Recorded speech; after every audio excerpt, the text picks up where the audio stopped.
Haleluya, shalom. Selamat pagi untuk Bapak Ibu Saudara yang terkasih. Puji Tuhan, Tuhan menghantarkan kita di tempat ini.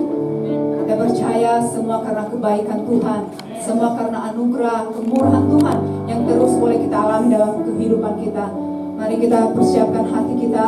Kita berikan yang terbaik buat Tuhan melalui pujian, penyembahan kita, melalui hati kita. Kita berikan hati kita yang sungguh-sungguh untuk meninggikan, mengagungkan nama Yesus. Haleluya. Sebelum kita masuk dalam pujian, mari kita bersyukur kepada Tuhan, sebab Tuhan baik dalam hidup kita. Pemeliharaan Tuhan sungguh luar biasa. Pembelaan Tuhan ada bersama-sama dengan kita. Kita percaya bahwa anugerah kemurahan Tuhan selalu baru di dalam kehidupan kita. Terima kasih Tuhan Yesus. Terima kasih Bapa. Seberapa kami yang ada pagi hari ini Tuhan. Tuhan tahu hati kami. Tuhan tahu kerinduan kami. Kami rindu tinggikan Engkau Yesus. Sebab Engkau terlalu baik dalam hidup kami Bapa. Engkau ajaib Tuhan. Perbuatan-Mu yang dahsyat itu Tuhan Engkau lakukan, Engkau kerjakan dalam hidup kami. Terima kasih Tuhan Yesus. Dalam nama Yesus kami mau siapkan hati kami Bapa.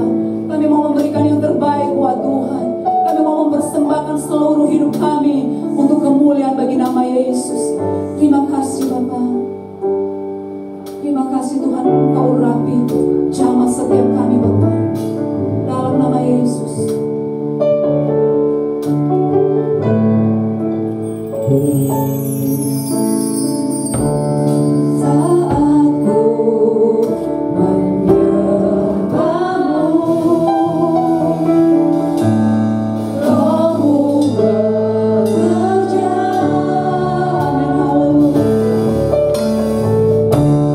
Saat ku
Yesus. Engkau terlalu baik Bapa. Engkau terlalu baik Yesus. Terima kasih Tuhan. Di dalam nama Yesus kami mau masuk dalam hadirat-Mu lebih lagi Tuhan. Kami mau mengangkat hati kami. Kami mau mengangkat puji-pujian untuk hormat kemuliaan nama Yesus. Seberapa kami yang ada Tuhan, berikan kami hati yang sungguh-sungguh memuji, amat terlebih mendengarkan firman Tuhan. Terima kasih Bapa. Anak-anak-Mu Tuhan, bahkan hamba-hamba-Mu yang masih di perjalanan Tuhan, hantarkan mereka ke tempat ini Tuhan. Biar kami sama-sama menikmati, merasakan kehadiran-Mu ya Tuhan. Terima kasih Bapa. Di dalam nama Yesus kami siap memuji Tuhan. Semua yang siap memuji Tuhan, kita sangkat kata sama-sama. Amin. Haleluya. Puji Tuhan, beri kemuliaan buat Tuhan. Haleluya. Shalom, selamat pagi. Apa kabar? Haleluya. Siap untuk memuji Tuhan? Amin. Kita percaya bersama Roh Tuhan, kita terbang bersama dengan Yesus. Amin. Haleluya.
bersorak-sorai buat Tuhan, sebab Dia Allah yang Maha Agung. Amin. Mari kita siapkan hati kita untuk kita dengar firman Tuhan. Biar sungguh-sungguh sentuhan Tuhan boleh kita alami, boleh kita rasakan pada pagi hari ini. Jangan sia-siakan waktu. Haleluya Yesus. Kami merindukan sentuhan Tuhan. kehidupan kami, memulihkan keadaan kami, Yesus.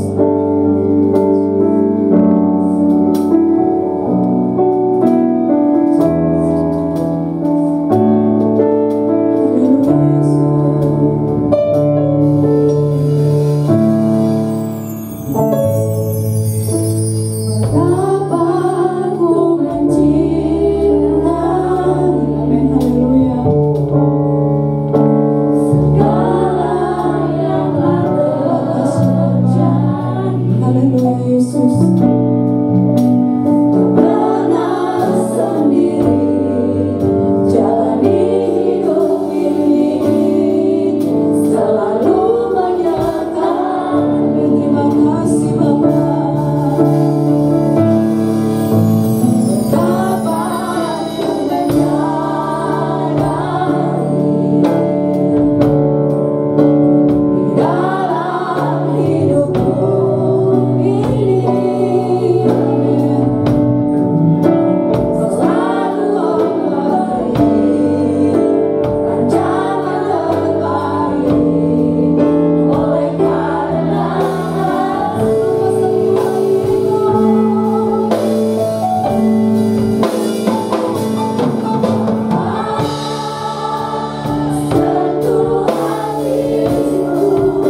Inilah pujian penyembahan kami Tuhan, kiranya menjadi duka yang harum di hadapan-Mu Tuhan.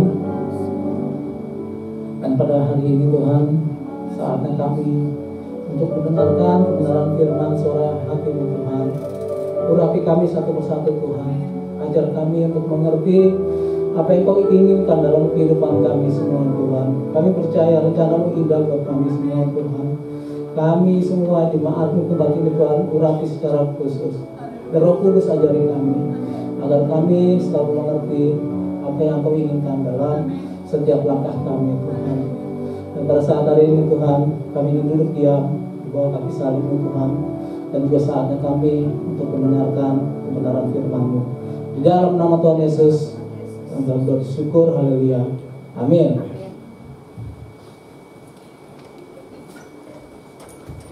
Shalom semua, ya, jemaat Tuhan di tempat ini.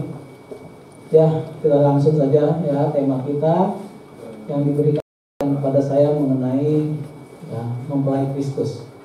Ya. Bicara mempelai Kristus ini berarti kekasih Kristus. Bicara kekasih Kristus berarti orang yang dikasihi Kristus. Amin. Dan saya percaya kita semua dikasihi oleh Kristus. Amin. Ya. Ayat yang saya ambil di dalam Wahyu 19 ayat 7 sampai dengan 10. Ya, kita buka Alkitab kita, kitab kita, apa yang kita baca. Saya ayat 7 dan selanjutnya. Ayat 10 kita bersama-sama. Sudah siap? Ya, kita demikianlah firman Tuhan. Marilah kita bersukacita dan bersorak-sorai dan memuliakan Dia, karena hari perkawinan anak domba telah tiba dan pengantinnya telah siap sedia.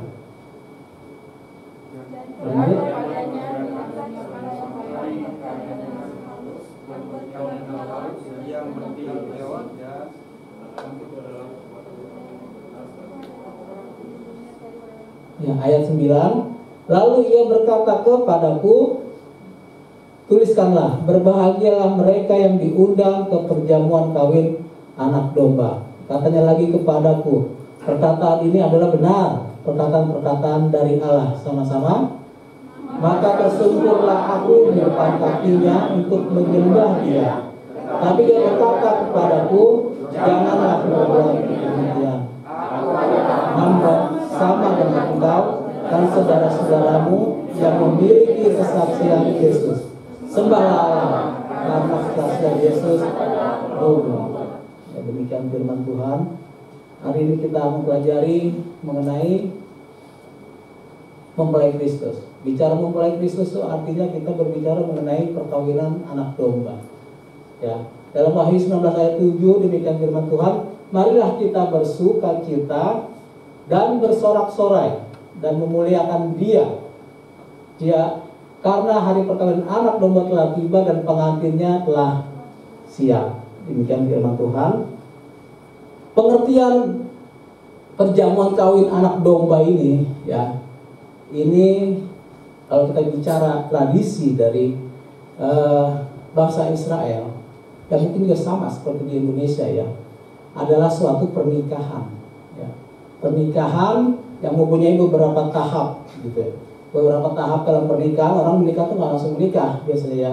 Yang pertama apa? Yang pertama itu adalah ikatan kesepakatan untuk menikah antara kedua mempelai, ya, mempelai pria, mempelai wanita, dan biasanya harus membayar mahar, ya. Dalam suku tertentu malah si wanitanya membayar mahar, ya. Tapi sebagian besar kebanyakan si pria, ya, membayar mahar, ya. Kalau dalam adat Yahudi, pria harus membayar mahar kepada mempelai wanita, atau bahkan kepada orang tua mempelai wanita, ya. Prinsip ini biasanya sama, ya, hampir mirip, ya, dengan era zaman sekarang, ya. Itu artinya apa? Artinya adalah kita itu sebagai mempelai Kristus, tahap ini adalah sudah digenapi, ya. Sudah digenapi oleh Allah pada saat apa? pada saat Kristus mati di kayu salib. Ya. Istilah perjamuan anak domba ini adalah mempunyai 3 tahap. Tahap pertama itu harus membayar mahar. Mahar ini sudah digenapi, ya. Mahar ini sudah dinubuatkan dan sudah digenapi. Apa itu? Kematian Yesus Kristus di kayu salib, ya. Ketika setiap orang beriman percaya pada Yesus Kristus sebagai juru selamat, artinya saudara dan saya sudah dikasih mahar, ya. Sudah selesai, ya. Tahap pertama ini adalah sudah selesai karena darah Kristus sendiri sudah mewakili mempelai wanita, ya. Gereja ini termasuk juga jemaat, saya percaya sudah menjadi mempelai Kristus dalam tahap pertama, ya. Kita sudah dibayar maharnya dan kita itu cuma menerima aja sebenarnya, ya, mahar tersebut.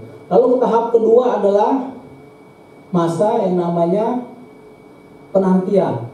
Penantian itu tunangan, gitu ya. Dan tunangan itu bisa bervariasi, bisa 6 bulan kah atau 1 tahun kah, tergantung kesepakatan dua belah pihak. Tapi sudah terikat, dan biasanya dilambangi oleh cincin, gitu ya. Sudah terikat, mempelai pria lalu ditemani dengan pendamping-pendampingnya datang, ya. Kalau dalam adat bangsa Israel Yahudi, ya, datang ke rumah mempelai wanita, lalu datang ke sana diikuti oleh dengan iring-iringan obor, ya. Dan itu kejadiannya adalah pada malam hari. Kalau di bangsa Yahudi malam hari, ya. Ya, kita pernah, saudara tahu, ya, di Alkitab di dalam Matius 25 ayat 1 sampai 13 perumpamaan mengenai gadis bijaksana dan gadis yang bodoh. Tapi seperti itulah ceritanya, ya. Datang mempelai pria ke rumah wanita pada saat malam hari membawa obor, lalu membawa mempelai wanitanya itu untuk menjadi pendampingnya, ya. Dan adat ini biasanya bangsa di Yahudi aja, ya. Kalau di kita nggak mungkin malam-malam, ya, biasanya, ya. Biasanya sih tengah hari atau siang atau sore, gitu ya. Ada tertentu mungkin dia harus membawa sesuatu, gitu ya. Kalau di adat Betawi dia harus biasanya bawa yang namanya kue buaya, gitu biasanya, gitu ya.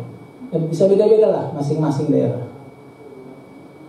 Tahap kedua ini digambarkan sebagai perumpamaan analogi, ini adalah peristiwa pengangkatan gereja, ya. Peristiwa pengangkatan gereja, ya. Ketika Kristus datang menjemput mempelai perempuannya, kita, ya, untuk dibawa ke rumah Bapa. Ini tahap kedua, ya. Pengangkatan gereja itu maksudnya apa, saudara? Pengangkatan gereja itu maksudnya adalah suatu peristiwa kebangkitan orang-orang percaya di mana Allah memindahkan semua orang yang percaya di bumi ini, ya, sebelum memulai penghakiman yang adil ke suatu tempat. Ya, ini masa pertunangan. Dan saat tahap seperti ini sudah ada yang mengalami dan ada yang belum. Yang sudah mengalami berarti yang sudah tidak di bumi ini. Yang belum mengalami adalah kita-kita yang masih hidup, ya. Ya, pengangkatan gereja seperti itu, ya. Peristiwa kebangkitan orang-orang percaya di mana Allah memindahkan orang-orang percaya di bumi ini sebelum masa penghakiman ke suatu tempat. Yang ini mungkin agak teologis, ya. Tapi memang kita jangan makanan ringan terus, ya. Agak sedikit berat lah, ya. Karena memang tema mengenai mempelai Kristus kita harus punya pengetahuan sendiri, ya. Artinya ini bicara apa, saudara? Bicara kematian, ya. Kalau kita belum mengalami, tapi sebagian sudah mengalami hal tersebut, ya. Pertanyaannya adalah, apakah setelah mati roh kita langsung dihakimi masuk neraka atau surga? Atau menunggu kedatangan Yesus untuk kedua kalinya, ya. Lalu kemana berangkatnya roh kita pada saat kematian, saat meninggalkan tubuh kita yang fana, ya. Ini bicara kematian, ya. Ya, kalau di Alkitab dikatakan demikian, ya, saudara, ya.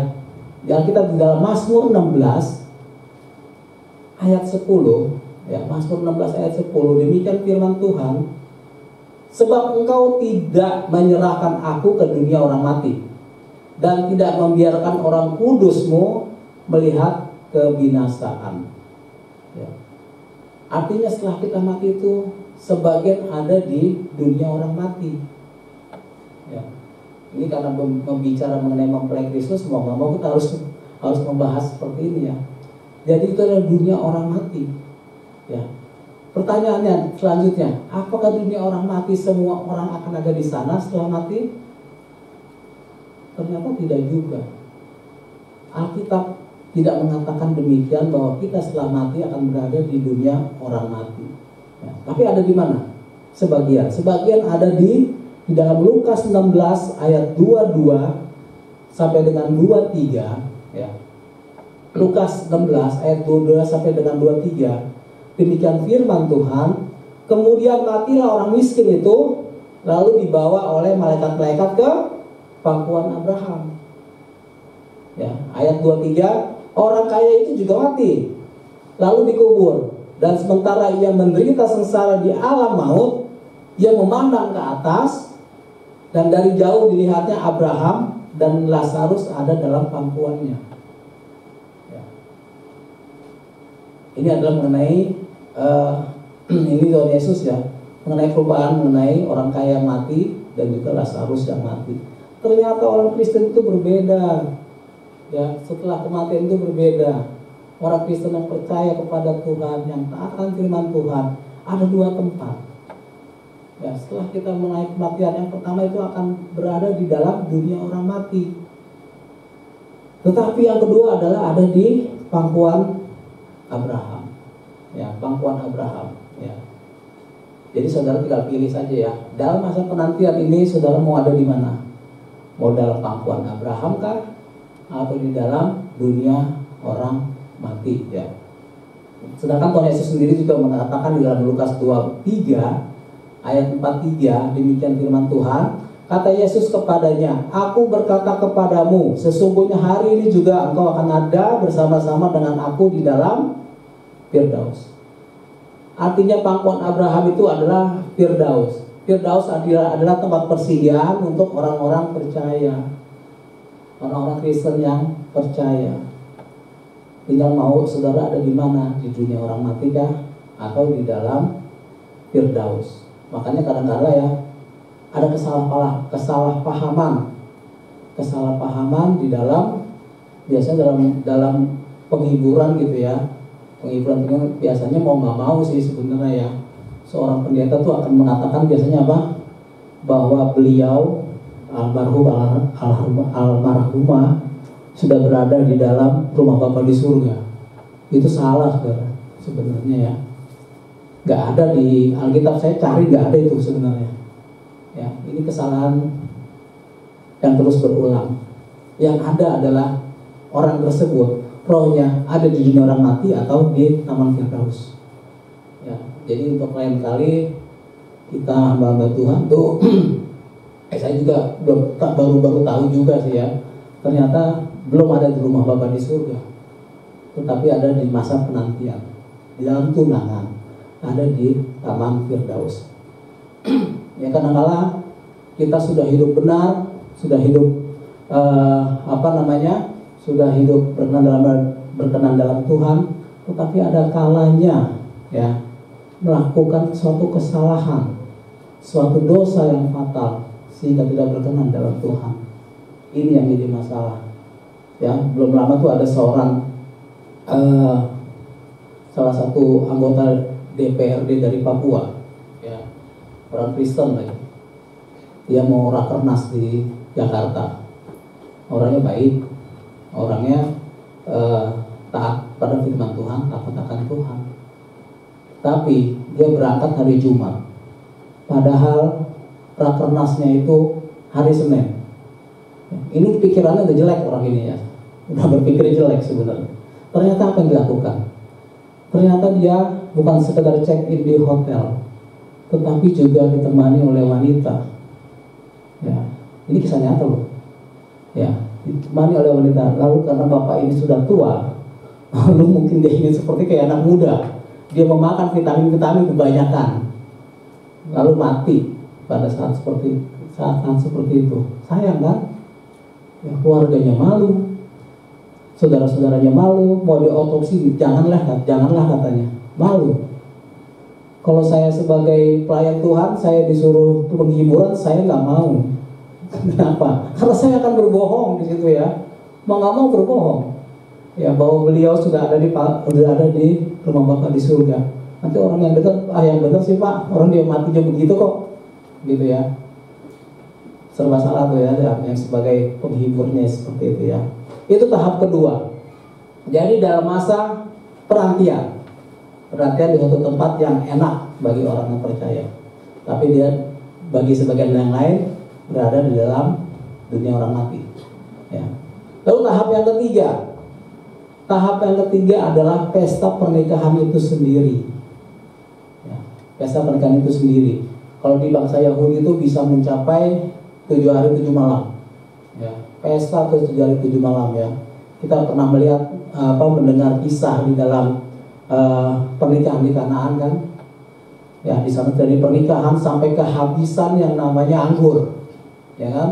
Lalu ibu Yesus mengatakan kepada Yesus, kalau bahasa sederhana ya, tolong dong itu air dijadikan anggur. Gitu. Itulah mujizat pertama Yesus ya. Akhirnya air menjadi anggur. Kenapa begitu demikian? Karena pestanya sebenarnya bukan sehari 2 hari, panjang ya, bangsa adat istiadat Yahudi itu 7 hari 7 malam. Artinya apa saudara? Ya. Artinya ini adalah perjamuan kawin anak domba adalah merupakan tahap terakhir. Ini belum terjadi. Tahap 1 sudah terjadi, tahap kedua sudah ada yang terjadi, ada yang belum terjadi, tahap ketiga akan terjadi. Ya. Jadi perjamuan anak domba itu terjadi antara tahap pengangkatan dan tahap kedatangan Yesus, gitu ya. Itulah dikisahkan di dalam Wahyu 19 ayat 7. Ya. Cerita ini panjang gitu ya sebenarnya kalau ingin mengetahui seperti itu. Mari kita bersukacita, bersorak-sorai dan memuliakan Dia karena hari pernikahan anak domba telah tiba dan pengantin telah siap sedia. Itulah yang namanya tahap-tahapan dalam anak domba, pernikahan anak domba. Lalu selanjutnya, apakah setiap orang itu akan menerima undangan pesta, ya, undangan pesta yang Tuhan Yesus adakan sendiri? Ternyata ada juga orang yang tidak menerima, tidak mau datang. Ya. Saya nggak tahu kenapa dia nggak mau datang ya pada saat-saat seperti itu ya.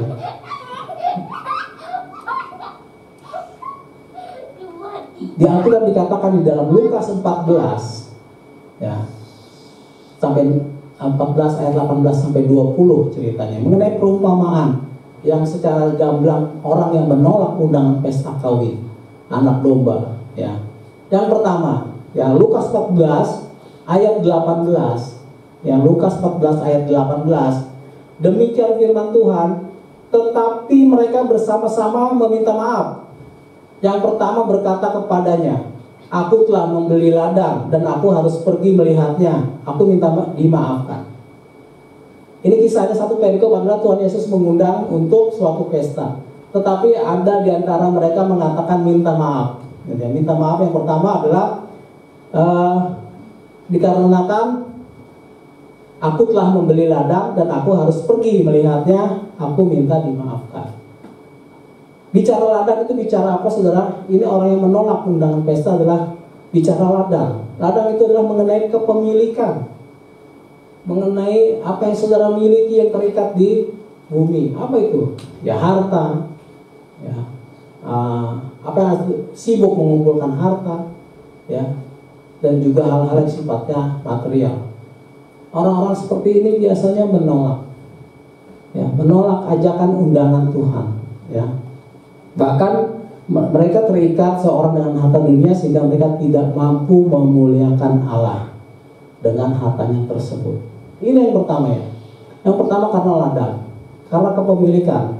Semakin banyak saudara punya harta, saudara akan makin susah untuk melepaskannya. Kira-kira benar nggak?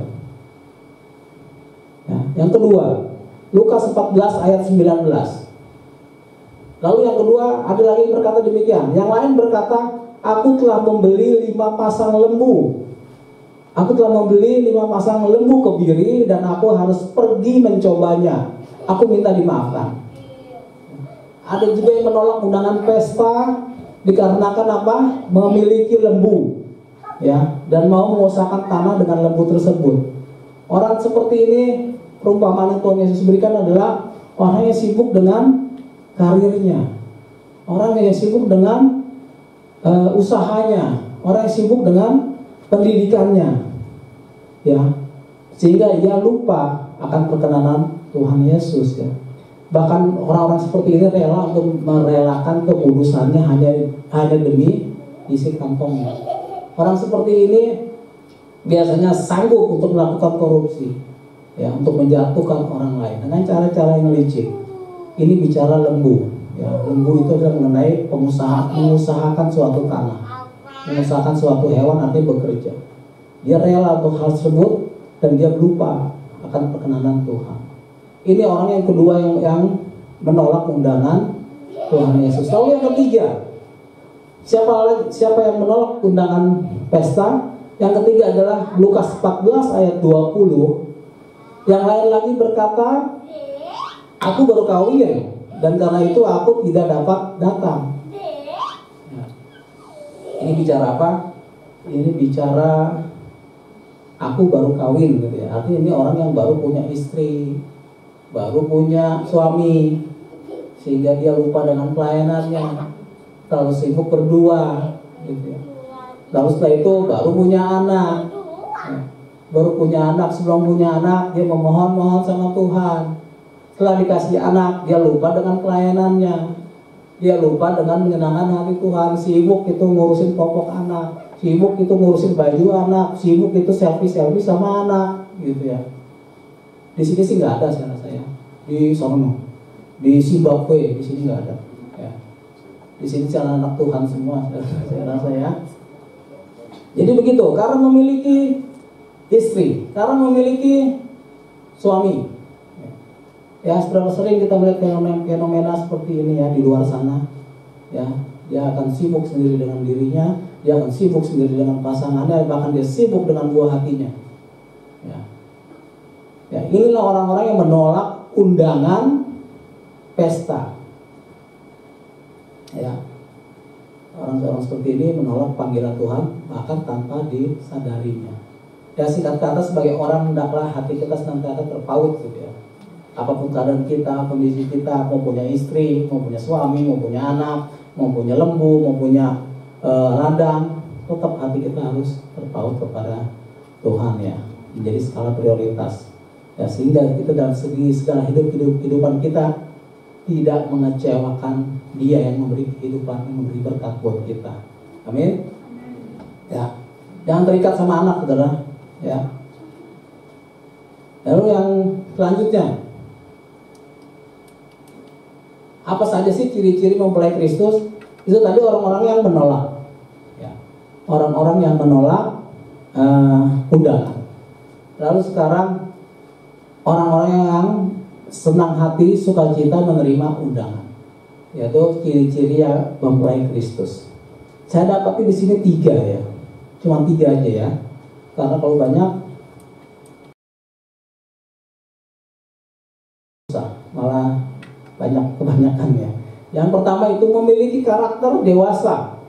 Ciri-ciri mempelai Kristus itu adalah memiliki karakter dewasa rohani, ya, memiliki karakter dewasa rohani.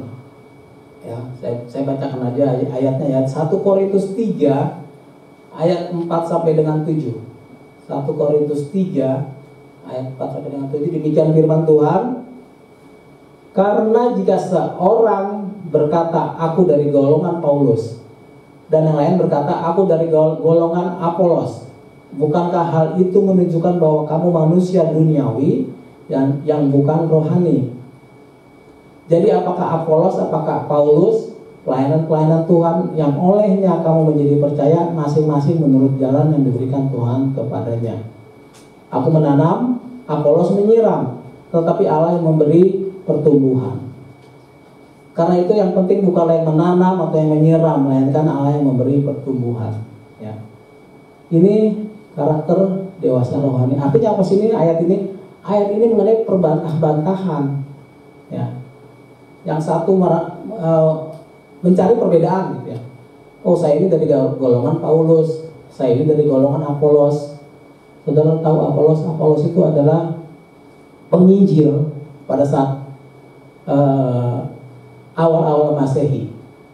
Sudah ada seorang penginjil namanya Apolos. Apolos ini punya pengaruh yang besar, gitu ya.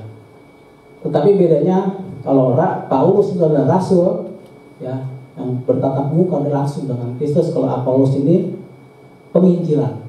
Ya, pada saat itu di Korintus ada penggolongan Apolos dan juga ada golongan Paulus. Tetapi Paulus berkata apa? Janganlah kalian berbantah-bantahan, gitu ya. Terserah, ya intinya ya. Kamu mau golongan aku atau golongan dia sama saja, gitu maksudnya. Kenapa sama aja? Ya sama aja karena aku itu menanam, Apolos itu menyiram. Tetapi pertumbuhan tersebut adalah milik Tuhan, gitu ya. Sama seperti kita ya, saudara boleh makan enak nih, boleh makanan bergizi. Tetapi siapa yang tahu saudara bisa bertumbuh menjadi lebih tinggi, lebih kuat pada saat kapan itu? Tidak ada yang tahu kan? Anak saya aja, Dennis ya, nomor 3, tadinya saya kira nggak bisa tinggi ya. Ternyata sekarang mulai tinggi tuh. Ya, kapan tingginya? Saya nggak tahu. Tugas saya dan istri itu memberi makan, ya, memberi pengajaran, memberi pengarahan. Tapi pertumbuhan itu milik Tuhan.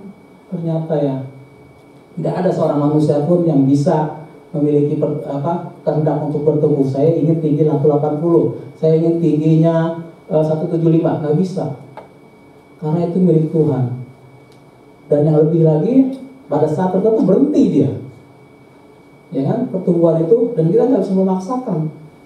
Ya kurang lebih umur 20 tahun lah, berhenti dia pertumbuhannya. Bukan lagi ke atas, makannya tetap, malah makin banyak, jadinya ke samping, ya kan? Seperti itu kan? Nah itu kita lihat orang-orang yang sudah menikah biasanya mulai ke samping gitu ya. Kecuali istri saya tetap ya seperti anak ABG seperti tetap langsing ya. Ya, kalau pakai baju putih abu-abu mungkin disangka masih SMA deh. Ya, tapi maksudnya adalah kalau tinggi itu pertumbuhan tidak ada yang bisa atur. Ini maksud dari Paulus, ya, dari Rasul Paulus. Jadi maksud dari sini adalah janganlah berbantah-bantahan. Secara dewasa rohani justru saling mementingkan satu dengan yang lain. Ya, dalam Kristus itu tidak ada lagi mana yang lebih hebat, mana yang lebih ini, semua sama. Ya, sama untuk memberi kemuliaan buat Tuhan. Ciri-ciri mempelai Kristus yang pertama itu. Lalu yang kedua, memiliki kehidupan yang kudus. Kalau kita sudah mempunyai karakter orang dewasa rohani, ya, seharusnya kita sudah memiliki kehidupan yang kudus. Ya. Di dalam Wahyu 19 ayat 8a, demikian firman Tuhan, dan kepadanya dikaruniakan supaya memakai kain lenan halus yang berkilau-kilauan dan yang putih bersih. Ya, putih bersih di sini artinya adalah kudus, menginginkan bahwa kita itu menjadi kudus seperti Allah sendiri adalah kudus. Ya, saudara dalam kasih Tuhan, tidak mungkin kita itu bisa menjadi kudus, ya, tanpa jamahan Roh Kudus. Saya bata-bata kita tidak mungkin punya kemampuan untuk menjadi Roh Kudus, menjadi orang yang kudus tanpa bantuan Roh Kudus. Ya. Apalagi kalau pada satu sisi saudara sedang tergencet, ya, tergencet masalah keuangan, masalah finansial, masalah keluarga. Disitulah sebenarnya kita sedang diuji. Ya, apalagi masalah keuangan. Saya aja kemarin handphone saya cuma beda-beda 1 menit hilang tuh. Jatuh cuma kira-kira 50 meter balik lagi hilang. Ya. Susah memang orang hidup kudus itu ya. Bagi orang suatu kesempatan untuk melakukan hal yang tidak benar. Ditelepon nggak diangkat, padahal diangkat tapi nggak dijawab. Ditelepon lagi juga tidak dijawab, gitu ya, handphone saya tuh.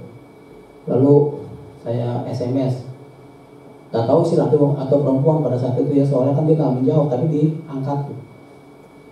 Mas, Mbak, kita bisa selesaikan secara keluargaan, saya bilang gitu ya. Kita bisa ketemu supaya yang penting adalah nomornya, soalnya saya bilang gitu. Ternyata habis itu mati teleponnya. Ya, nggak tahu dijual atau gimana, ya. Yang pasti saya melihat ada hal yang baru ya. Jadi saya punya handphone baru kan, dengan nomor baru gitu. Ya, cuma masalah nomor baru ini kan jadi masalah baru gitu, karena banyak kita rekan-rekan sejawat, teman-teman yang lama itu hilang kontak gitu, lost kontak ya.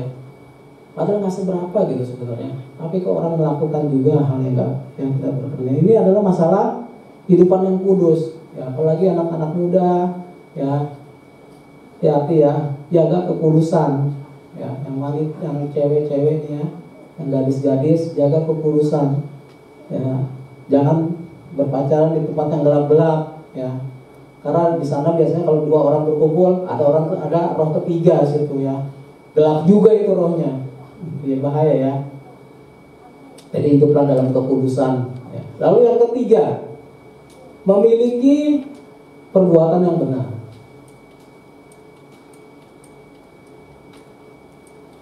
Ini nggak nyala ya. Memiliki perbuatan yang benar. Demikian firman Tuhan di dalam Wahyu 19 ayat 8b. Lanan halus itu adalah perbuatan-perbuatan yang benar dari orang-orang kudus. Ya. Lanan halus itu melambangkan adalah perbuatan orang benar dari orang kudus ya. Kita akan menjadi mempelai Kristus yang layak baginya apabila kita sudah hidup benar. Saudara tahu hidup benar itu artinya apa, saudara? Berbeda gak sama hidup yang baik? Pasti berbeda ya. Hidup orang baik belum tentu hidupnya benar. Tapi kalau hidup orang benar udah pasti baik secara alkitabiah. Ya. Yang pasti hidup orang baik itu adalah berdasarkan omongan orang atau sekelompok orang atau adat istiadat seseorang. Itu adalah melakukan perbuatan yang baik. Tapi kalau perbuatan yang benar, ini beda lagi. Apa itu perbuatan yang benar ya? Yesus pernah berkata ya di dalam Yohanes 14 ayat 16, Yesus berkata, "Akulah jalan dan kebenaran dan hidup. Tidak ada seorang pun yang datang kepada Bapa kalau tidak melalui Aku." Artinya kebenaran itu adalah firman Tuhan itu sendiri. Ya. Dan firman Tuhan itu bukan yang enak-enak, yang gak enak juga ada di sana. Tapi itu adalah kebenaran. Gitu ya. Kebenaran itu adalah mulut dari Tuhan Yesus itu sendiri.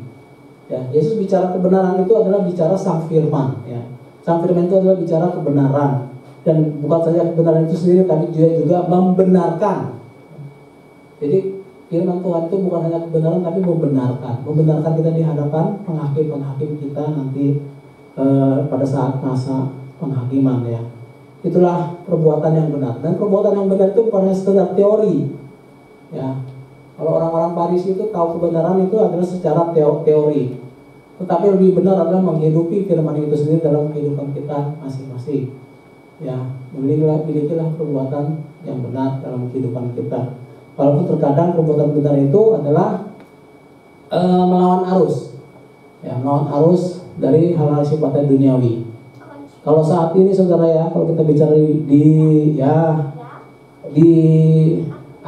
orang-orang pejabat ya, yang namanya korupsi berjamaah itu udah suatu hal yang biasa. Kalau saudara tidak melakukan, saudara yang aneh, saudara yang lain sendiri. Misalkan saudara berbicara di situ mengenai kebenaran firman Tuhan, saudara malah yang aneh, tidak mengikuti hal sifat duniawi. Makanya memiliki perbuatan benar itu sesuatu yang sulit ya. Tapi saya yakin percaya kita semua dapat melakukan ini. Ya, asal hidup kita benar-benar kudus, asal hidup kita benar-benar menyerah kepada Tuhan, dan juga maka kita akan memiliki perbuatan-perbuatan yang benar. Sehingga akan timbul yang namanya kelanjutan ini adalah buah-buah roh begitu ya. Ya, maka dari itu ya jemaat Tuhan, kira-kira siap nggak menjadi mempelai Kristus? Siap? Kita nggak tahu waktunya. Kita nggak tahu waktunya kita dalam persinggahan. Ya, saya bicara COVID ini kadang-kala dulu saya pikir adanya di jauh gitu, tapi lama-lama makin mendekat. Akhirnya teman-teman kita sendiri yang pernah kena baru juga bercakap-cakap gitu. 2 minggu, 3 minggu kemudian ternyata mereka meninggal gitu. Tidak ada yang tahu. Ya. Atau tiba-tiba mengalami suatu kecelakaan.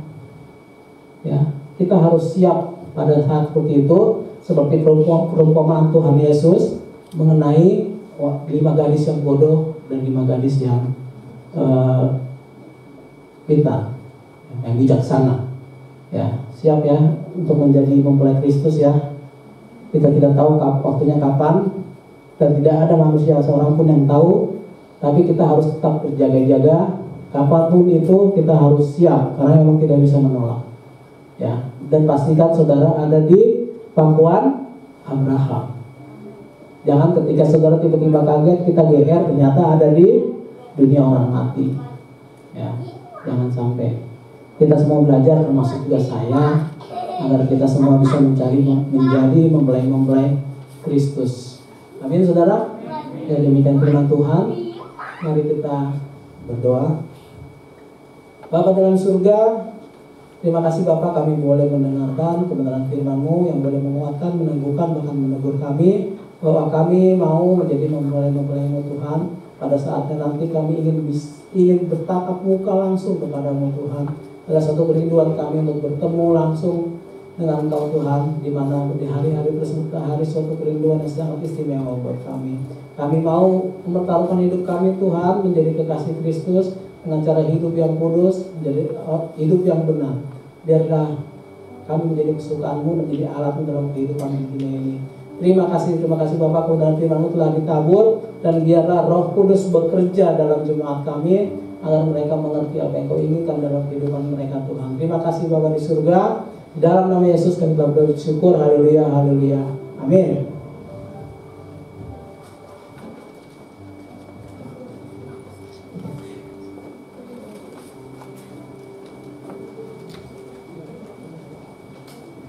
Haleluya, puji nama Tuhan. Haleluya. Kita semua diberkati firman Tuhan pada pagi hari ini. Amin. Haleluya. Kita beri kemuliaan buat Tuhan untuk firman Tuhan. Haleluya.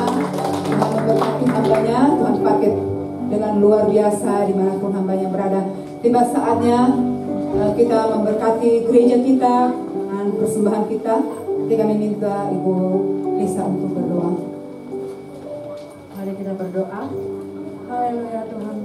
Terima kasih atas hari ini di mana kami sudah mendengar kebenaran firman Tuhan. Biarlah firman-Mu ini tinggal tetap di hati kami, menjadi rema kami, sehingga merubah pola pikir kami dan tingkah laku kami. Semakin hari semakin setia dan taat kepada-Mu ya Tuhan. Dan pada saat ini juga kami berdoa Tuhan, di mana kami mempersiapkan persembahan kami ya Tuhan. Terima kasih atas berkat yang sudah Kau berikan kepada kami sepanjang ini. Dan saat ini kami akan mengembalikan berkat yang sudah Kau berikan kepada kami. Biar Tuhan Kau memberkati setiap jemaat yang akan memberikan apapun itu ya Tuhan, untuk kemuliaan nama-Mu. Terima kasih Bapak, terima kasih. Hanya di dalam nama Yesus kami berdoa mengucap syukur. Haleluya. Amin. Selamat dan beri dengan sukacita dengan satu pujian ketika Tuhan memulihkan keadaan Sion. Memulihkan keadaan Sion.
memberkati.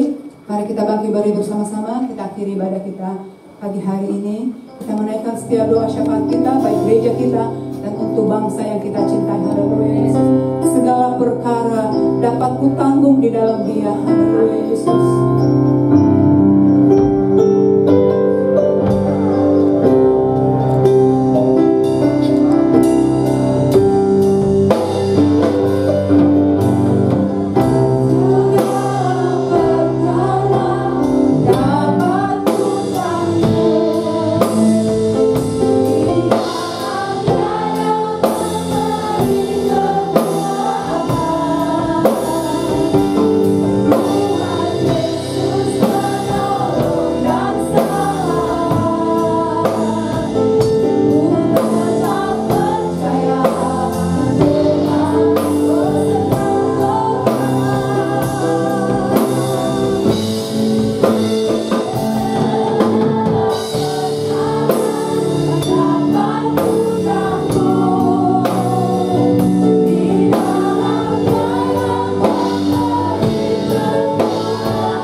Bapa di surga, pada pagi hari ini ya Tuhan, kami mengucap syukur untuk benaran firman Tuhan yang boleh kami dengar pada pagi hari ini ya Tuhan.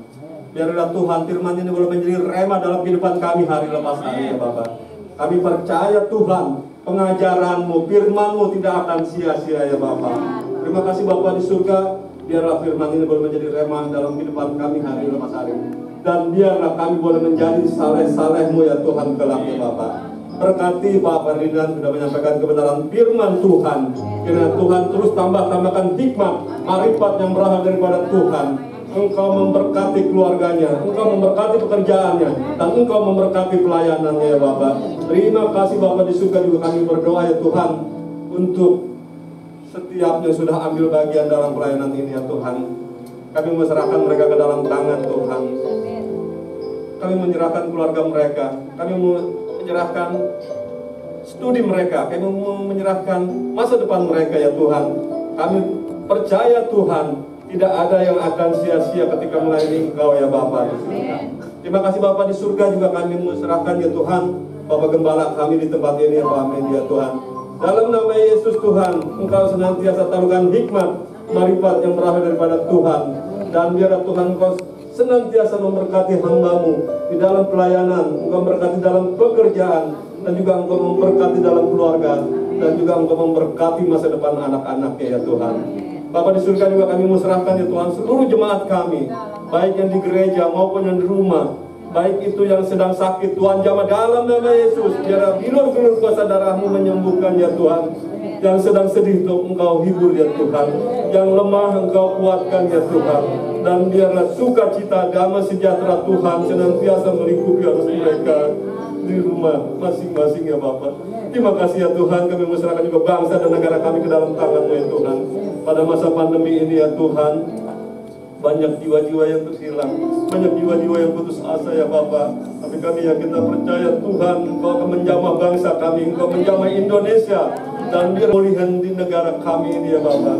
Terima kasih Bapak di surga, terima kasih ya Tuhan. Juga sebentar kami akan pulang ke rumah kami masing-masing, dan Tuhan Engkau menyertai dan mentibakan kami di rumah dengan selamat ya Bapak. Terima kasih, terima kasih, terima kasih Bapak.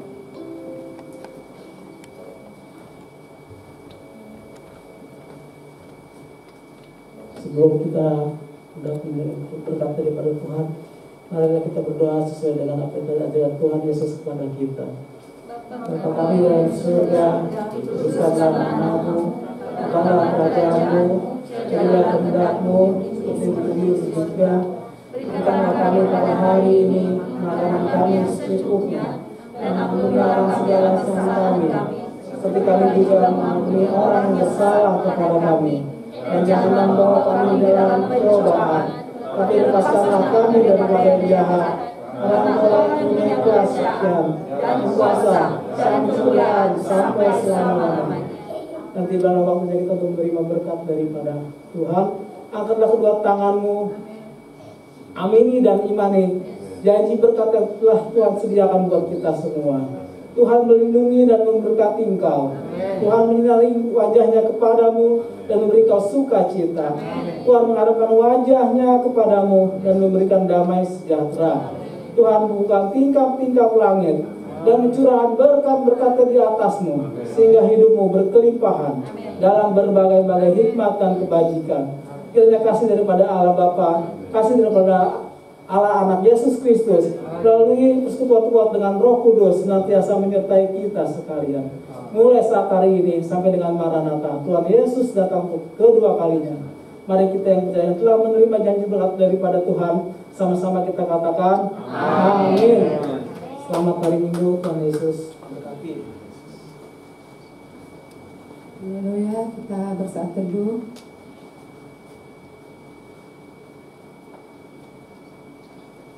Selamat hari Minggu, Tuhan Yesus memberkati. Haleluya.